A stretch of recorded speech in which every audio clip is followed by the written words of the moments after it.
So the only indie game I got today, bring up any if you have, is a Hollow Body. Mm-hmm. Um, it's a shipper's biggest fear. You're grounded in the exclusion zone, 20 miles of death and decay sealed off by the towering, suffocating walls erected after the collapse. Alone, stranded, and with limited resources at your disposal, you have to push your way through the zone, solve environmental puzzles, manage resources, and fight for your life as you try to find a way to escape beyond the wall. Play as Micah, Ooh. an unlicensed black market shipper who will stop at nothing to find her missing partner. But yeah, Hollow Body is a classic survival horror game, inspired by early 2000s horror titles with a cinematic blend of dynamic and fixed camera angles. Um, it has logic puzzles, resource management, and limited combat with a focus on narrative and exploration. It's Ooh. fully voice acted. Um, Nice. Takes place in a dystopian near future. Um, it has a good. This is a lot of this is according to the Steam page. Um, Mm. Carefully paced save points to ensure tension is maintained while respecting the player's time, Ooh. which I thank you for respecting my time. Appreciate. Yeah. Uh, difficulty options to aid players who prefer exploration over combat, which what is it called? Crow Country does something similar. Love Crow Country. I've And been watching it's a playthrough of it recently. yeah, It's so good. it's out on PC right now. And yeah, Wow. old school survival horror fans are eating good with Signalis, Crow Country, and this, Oh, for all of which I real? Yeah. eventually plan on checking out. But before that, I've decided that I'm going to play the Resident Evil 1 GameCube remake sometime soon. Um, was I just finished watching a video, a retrospective on Resident Evil Code Veronica, which I've watched a Mhm. retrospective from the Sphere Hunter before, who's a big like Resident Evil YouTuber. And that game is it's very underrated Resident Evil game. Because it's called Code Veronica instead of like Resident Evil 4, which the reality is Code Veronica is basically Resident Evil 4.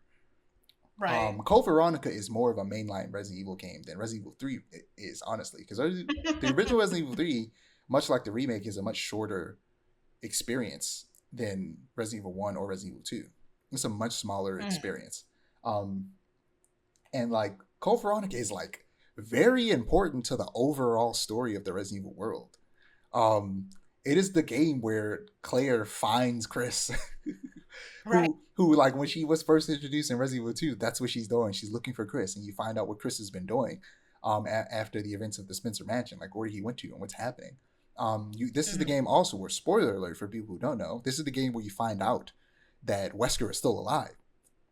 Yep. Yeah, this is the game where that's revealed, and it got lost to time because it's just, well, a lot of people still love it, of course, but like Mhm. because it's not a mainline game with a number in its title, that a lot of people just kind of don't pay attention Yeah, to they're it. missing out. So, but like they're going to remake Resident Evil 5 eventually, but everybody and their Mm. mother is like, they have to remake Resident Evil 1 and Code Veronica first, otherwise so many It won't people make will be sense. Yeah. so confused because you play as Chris, who, if you've only played the modern Resident Evil games, you only know Chris from Resident Evil 7 and the DLC, where he has a completely different face than he does in any other Resident Evil game. Yep. From the very end of Resident Evil 8, you play as Chris for a short period of time, and that's it. Uh, um, and also Wesker shows up in like the end credits of Resident Evil 4 remake, and like in like the DLC, um, as like a voice over a microphone talking to Ada. But like other than that, like you don't know who Chris or Wesker is, and they are two of the like it's the main protagonist and main antagonist of Resident Evil 5. So like Right. they have to do Resident Evil 1 first. Also that's a big part of Jill's story as well as Resident Evil 1. Who Resident Evil also, I mean, Jill also comes back in Resident Evil 5 in a way that I won't spoil. Like you got to do it. Also, Code Veronica Just gotta do it. is a big part of Claire's story. Like if they're going to remake Yeah. 5 and eventually maybe 6, they got to do 1 and Code Veronica first. Because there's just so much context missing if they don't, and just go straight to 5. That would be so weird. Yeah. Though arguably it was weird that they did 2 first, but that one was more understandable because they had already remade Resident Evil 1 before.